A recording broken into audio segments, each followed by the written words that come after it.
How did you meet your husband? How did I meet my husband? Our spiritual father, you were our mentor back then, the year we were in campus. So I felt so weird because I was looking up to you as a father, as a mentor, as a pastor. Imagine getting married to a man of God, and for you, you love every morning, every day spending life at the beach and having a nice time. That marriage is going to be a clash. There must be a sort of an agreement. Common ground. You sing, I preach. Have you met someone who is too tall and then they're married to a very short lady? When you see them walk, you're like, really? So that agreement is important. Meaning you can never ever cheat on me? Never. I made the decision and that is it. Sounds good. It's I called know you would want blessed to hear that assurance, again. hope. We are the Achebes. Marriage works when you work it.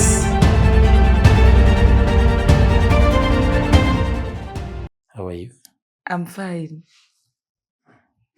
But then, how did you meet your husband? How did I meet my husband? I met my husband in campus. That is when I joined campus. That was 2014. That is when I got to see my husband, and that's how I met him. How did you know that? Was it what people call love at first sight? That you just look at someone and then tell, this is my husband? Or how did you tell that, you know what, this is the guy? Because I'm sure you must have met other people who are maybe close to you. Wow, how did I get to know that you are my husband? It was a process. As you've said, was it love at first sight and all that? Do you believe in love at first sight? I don't believe in it because it never worked for me. I don't believe in it. You believe in what has really worked for you. What you've seen, its fruitfulness. So to me, it was a process getting to know that you're my husband. It was quite a long process because the moment I saw you in campus, I encountered you, as I keep saying, that we went for Nyanza. There's something called in the University of Nairobi, NET, Nyanza Evangelistic team. So if you're from Luo, you join that. If you're from Western, you join something called Weso and etc. So it happened that because I'm a Luo, I happened to join NET. And when you join first year, they keep calling you for the fellowship. So one of the moms that were there called me and informed me about the fellowship. So when I went to the fellowship, I found everything went on well until it was preaching time, and the man who was supposed to preach or who was preaching was you. You didn't like my preaching? And when he started preaching, I never loved his preaching because he was groaning too much. So I felt so uncomfortable. Just being an innocent first year, I felt I'm not used to this. And it happened that I walked out. I walked out when he was preaching and I left. So the mom then called and was wondering what had happened and I was telling her I was not comfortable at all with the man who was preaching. So let me ask you this. Yes. Does it mean it's possible for you to meet the right person? Yes. But fail to know that that's the right person for you? Yes, you can meet the right person, the perfect will of God for you, and fail to know. Because mine was exactly that. I didn't know, I didn't even feel, I didn't even see. And you didn't like it? And I didn't even like it. But in the long run, what I can say is that we don't work with the permissive will, but we work with the perfect will of God. So in the long run, with events we'll be narrating and saying how it went, with events, chronological events of things happening and prayers and the Lord confirming and everyone confirming and the prophets confirming. So that means we should never just, the fact that maybe I don't feel it. Yeah. It doesn't imply that that's not the will of God. that Yeah. sometimes God can give you a wife or a husband, but the first time they even take you for a date, you actually don't feel anything about it. Wow, it is true. You don't feel it's possible for you to be approached with a guy or a man and everything is off. You feel everything is just off. You just feel I don't love him. It is actually okay for you to feel you don't love that man or that woman. It is very, very okay, because that is what even happened for me. But that one does not mean when you feel so, because I've encountered people who come and say, oh, mom, you know, I don't love this guy or I don't love this lady from the word go. Does it, because now I feel it's not the will of God. No, because we are flesh and blood, and sometimes we work with emotions.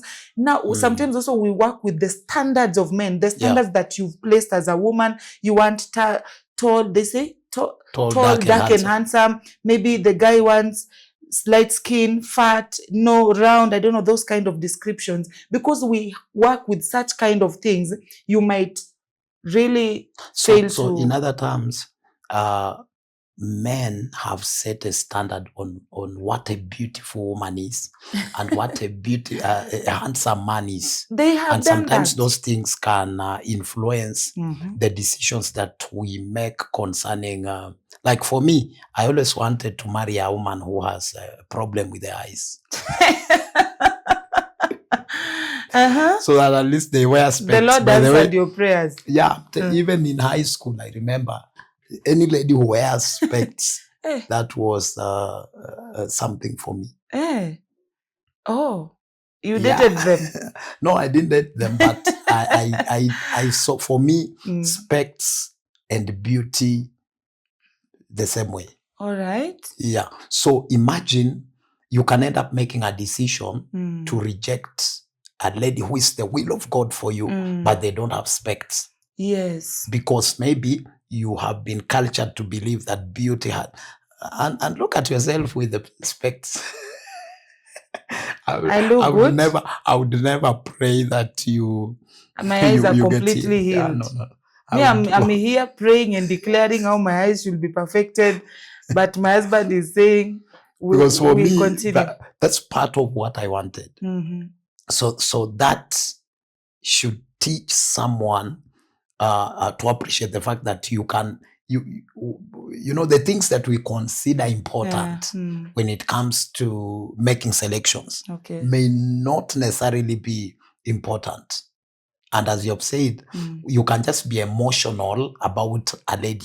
There are people you have loved because maybe of how they were well dressed. Yes. And then when they open their mouth to speak, you say no. and not go that direction. You say no, thank you, Jesus. No, so at what point did you feel that maybe somehow this is a direction I would go? Now that at first when you met me, you felt no. At what point did I feel with sequence of events? When now you approached me and you took me for, after the Kesha prayer, you took me for tea. That was in Utawala, I remember very well. And you told me that you love me. And, you know, to me, that was so awkward, was weird, because at that particular time, you were our spiritual father. You were our mentor back then, that year we were in campus. So I felt so weird because I was looking up to you as a father, as a mentor, as a pastor.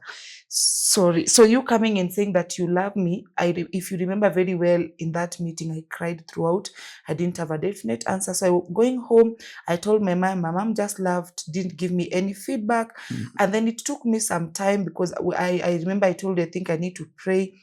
And I would say in that journey, the Lord used my mother so much. Wow. Used my mother, because my mother was a prophetess and confirmed a lot of things. Did she tell you that was the will of God for you? She did not say it directly, but I remember this particular time. After that, I used to have a lot of dreams. I'm saying I'm wearing gown. A lot of dreams we always have here and there. So at some point, I dreamt that the Lord is telling me that if I don't accept you as my husband, I will die. That was a dream that I had. Wow.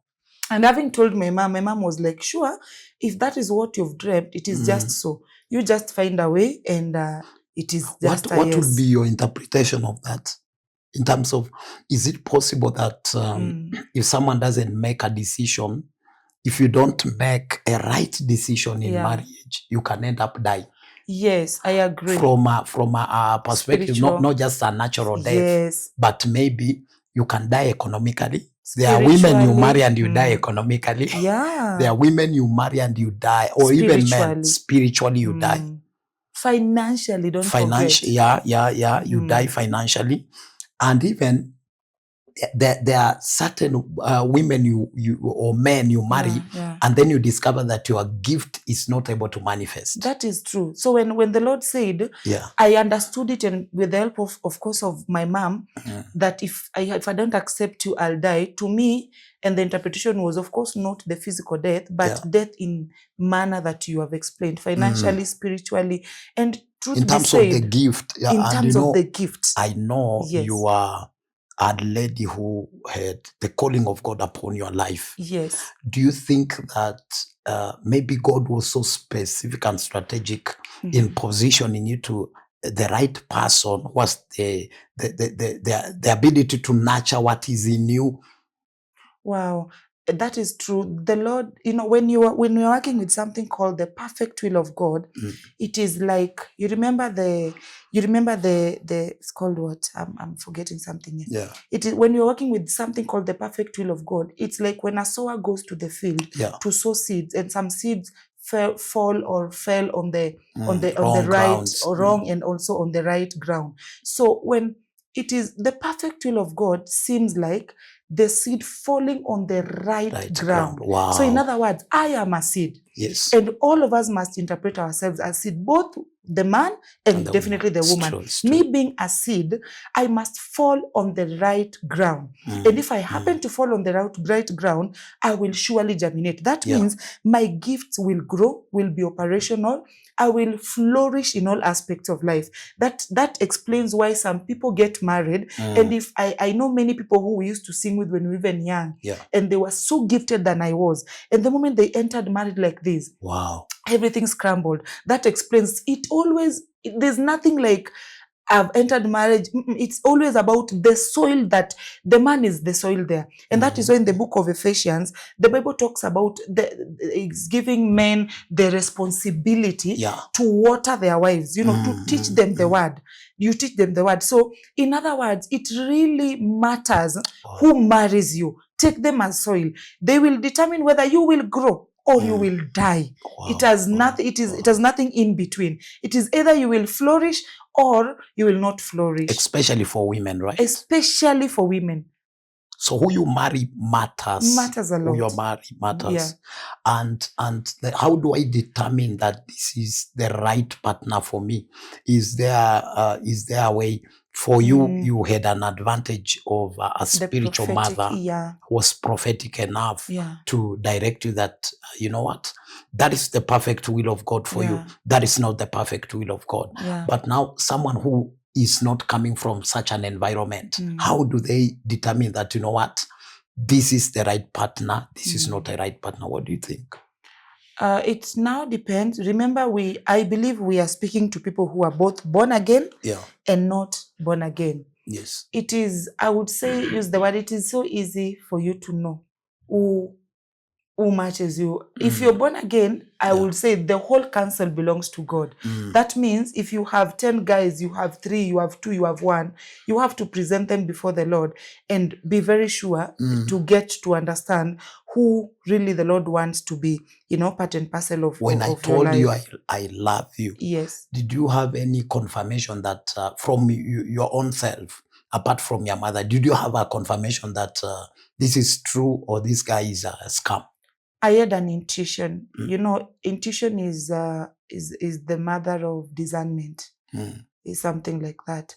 I had the knowing, because of the position you were and because of who you are then, I could not believe it and I could not take it easily. Yes. I had an intuition and it's called an inner witness. Yes. But how to come into terms with that is what was so hard and difficult. It was like close to impossible, or it was not a reality. Maybe because of how I had conditioned and positioned you to believe that Yeah. you're my daughter. Exactly. That's when you're my father. Let me ask you before we proceed. There's this question Yes. hanging in me so much. I feel like I need to ask you. Yes, You please. talked about you loved women or ladies, not women, ladies who, put on glasses. And when you saw me, you knew definitely. I want to ask you, does it mean you approached me or you married me simply because I am putting on glasses? Because there's someone who loves, let's say, ladies who puts on heels, or a man who always puts on coats and, maybe the bomber jackets and all those things. Does it mean that when they love, someone loves a man who puts on a cape, and they spot a man who is whatever and they is putting on a cape, that they confirmation. is a confirmation? Because you loved that, you saw me and you approached me, and now we are in marriage. Does it mean that is why you married me? I would say no. Okay. Because that can act as a sign and also a deception. You can end up falling in love because, like, you see the hairstyle you're having. Yes.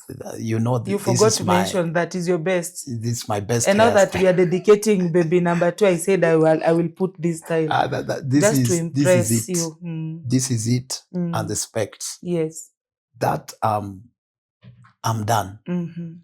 But that, I believe, that should not be used as a parameter to make a critical decision like marriage. Yeah.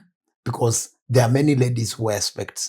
Does it mean all of them are my wives? Exactly. So it goes deeper than that. And personally, I believe that God will always position someone whose purpose and your purpose agree and aligns. Exactly.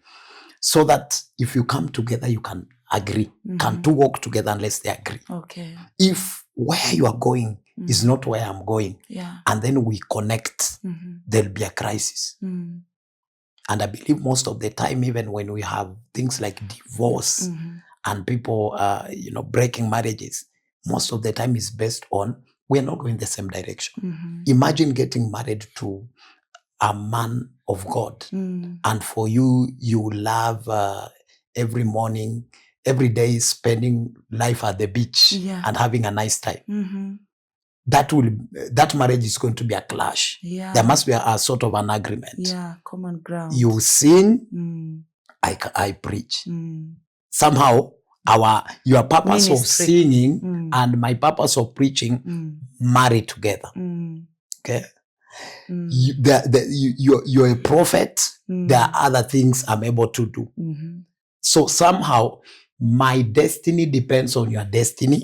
Your destiny depends on my destiny. And by that agreement is almost like we need one another to be able to enter our purpose. That brings me to a very sensitive question. Now, I want you to tell me, or to tell us, how did you come to know that I'm your wife in this context? This was a first year innocent who had not actually displayed her giftings all over. Who, if you had seen, can anything good come out of, you understand that statement. An innocent, naive first year. Of course, I was not so naive, but first years are just naive. And I don't think I had shown anything, as you were talking about, in terms of ability, purpose, alignment, you see. So how did you come to know? And now, why am I asking this? I remember you used to work with very, I would say, great women of God. In campus, there are these women of God and men of God. So who have already manifested. You, as you're joining as a first year, you're innocent, you're like, wow. So you used to work with women of God who are so gifted, who could preach, who could prophesy, who could do all those kind of good things. But there's this a first year naive innocent who has not displayed anything. How did you come to know? And you left all these other power packaged powerhouse and followed me. And followed this first year. I'm interested and go into the depth. How did you know? That's a powerful question. I would say for me, it was divine direction. All right. Because the people who are around me, I would say I would never have thought that it's you. Wow. Actually, the day the Lord confirmed to me that this is your wife, the Lord told me that, you know what, I know you keep calling her your daughter, but I've given you that. That is my gift to you as a wife. Sounds good. So it was based on divine direction. All right. Not really on the fact that I had seen you and felt this is going to be my wife. There are people I would have looked at and say, this one has already manifested. Yeah. Because we are carnal men.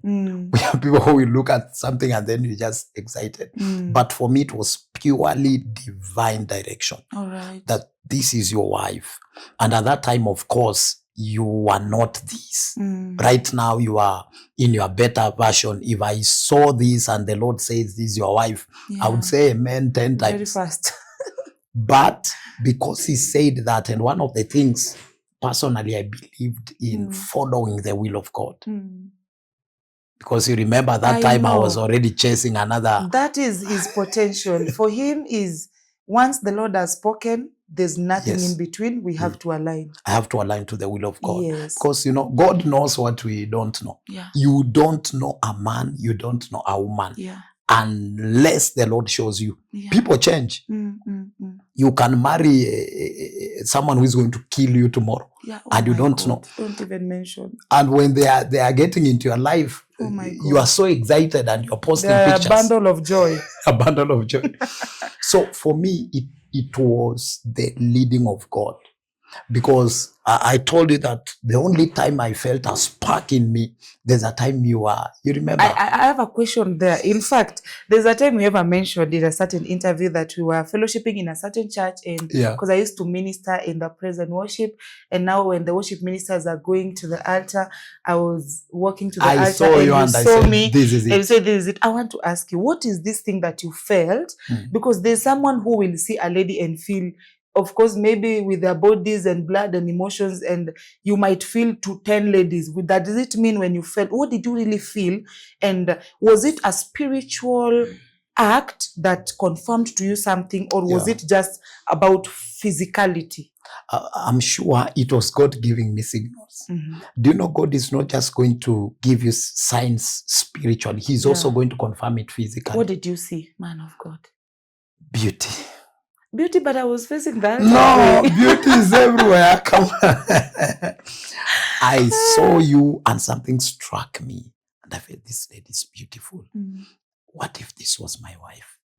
That crossed in my mind. Wow. I know it was spiritual, but also God will just give you a sign that marriage is not just spiritual. It's also emotional and physical.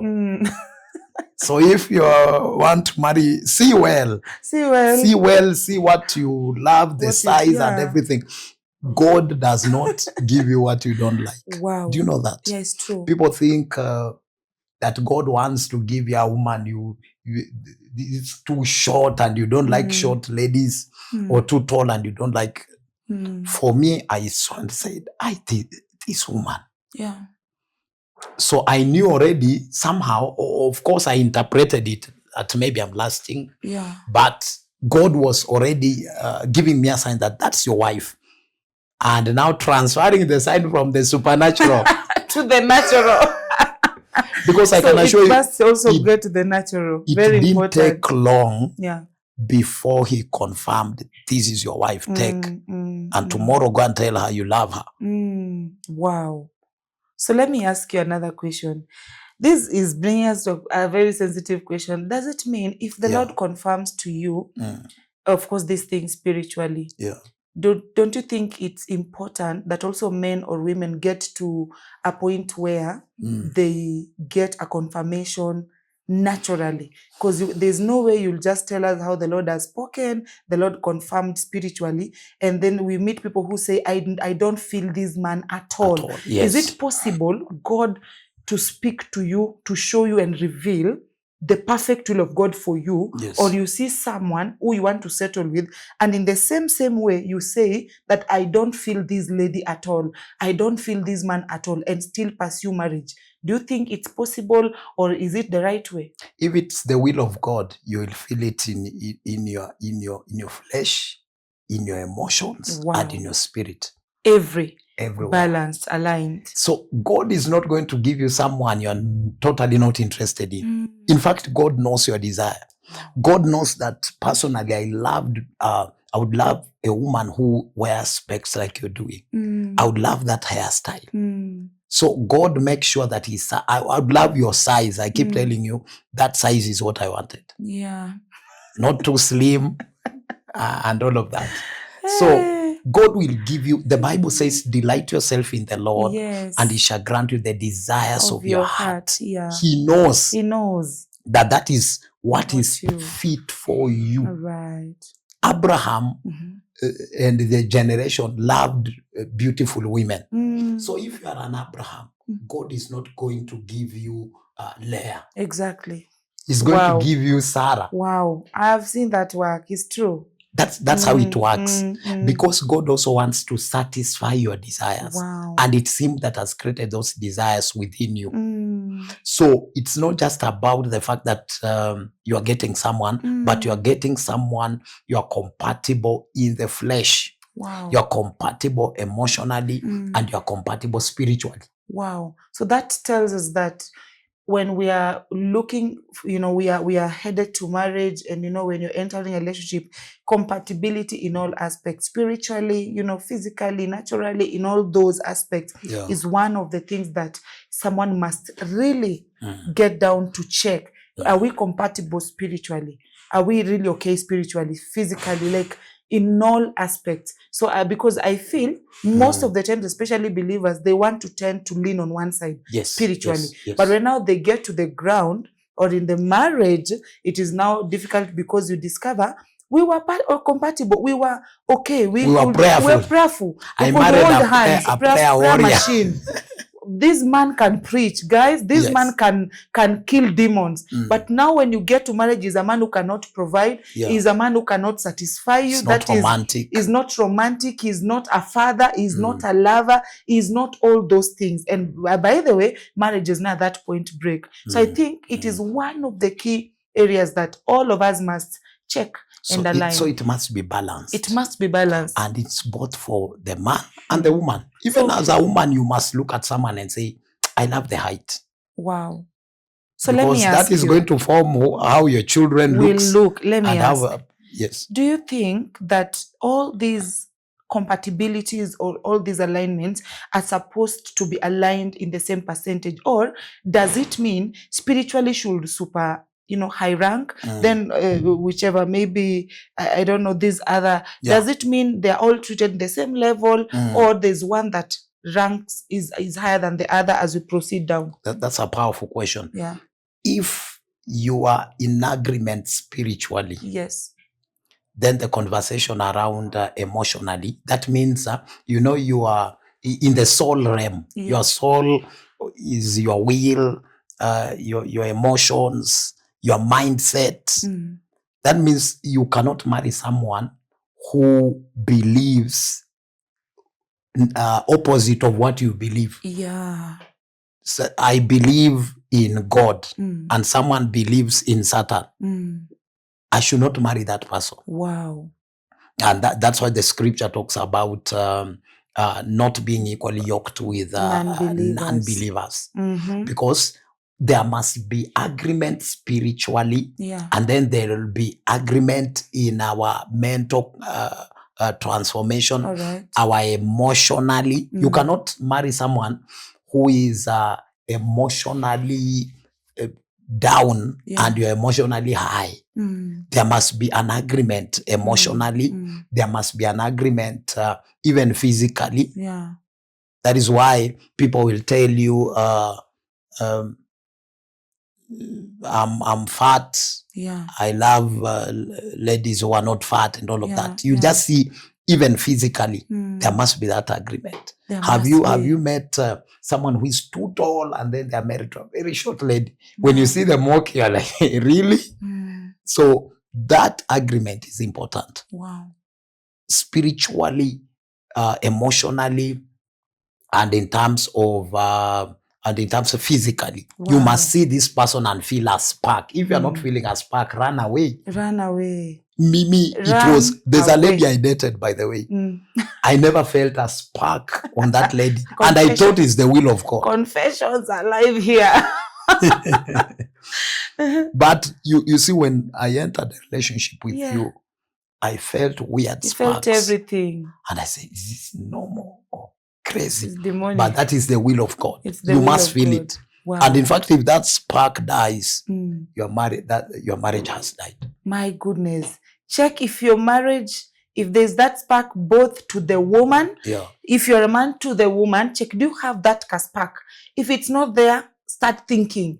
And vice versa, the woman to the man. If you've lost it, in other terms, trouble. if you can't look at your wife Wow. and get a roast, Hey, you have a problem. There's a big problem. There's a problem in that marriage. Repeat that, darling. You repeat, because if they you are can't suffering. look at your wife or Yes. husband and you get excited, Mhm. there's a problem. Especially men, because it is men who get excited. There's a problem. Run and protect yourself. But now you're saying we ran and already we have said yes, I do, until death do us part, servant of God. What do we do? It just implies that there is something that needs to be worked on. Yes. Either you have grown cold. Yeah. Familiarity. We are how many years in marriage? 7. This brings me to another question, because Yes. you are almost touching on what I want to ask you. Here in this space, we say marriage works when you work it. I want to ask you, it is 7 years now. So far, so good. What is this one thing that has pushed you, has kept you? Because so far, we can attest our marriage is working. That's why we are here seated. Yeah. And because it's working, what is it that has pushed you, has given you the morale, the vibe, the energy, the zeal, the passion to keep pushing, to keep, to stay tuned to this marriage? What is this thing that when you wake up that keeps you moving? Because it's working and there is work that you're doing. What is this thing that motivates you? When I make a decision, that is it. I believe in doing it once and closed. Well, I always wanted to marry a woman, and the woman I marry, case closed. All right. I always wanted that. And so because that's what I did, I can assure you we are here to stay. We are here to die. That is it. So it's about when you make a decision, you stay to it. That is it. Meaning you can never, ever cheat on me. Never. I made the decision and that is it. Sounds good. It's I called know you would want blessed to hear that assurance, hope. Anyway, what would you advise someone who is planning to meet someone for a date and maybe enter a relationship? If you're planning to meet someone for a date, please meet them very fast. Give them a purely listening ear without expectation, both high or low. And if the Lord permits, give them a chance. Don't think twice, because men are getting over. I didn't expect that answer. Men are getting over. God bless you so much. We stay tuned to this place. We are the Achebes, and we'll be bringing you more of these and great lessons here. Marriage works When you work it. See you on our next episode.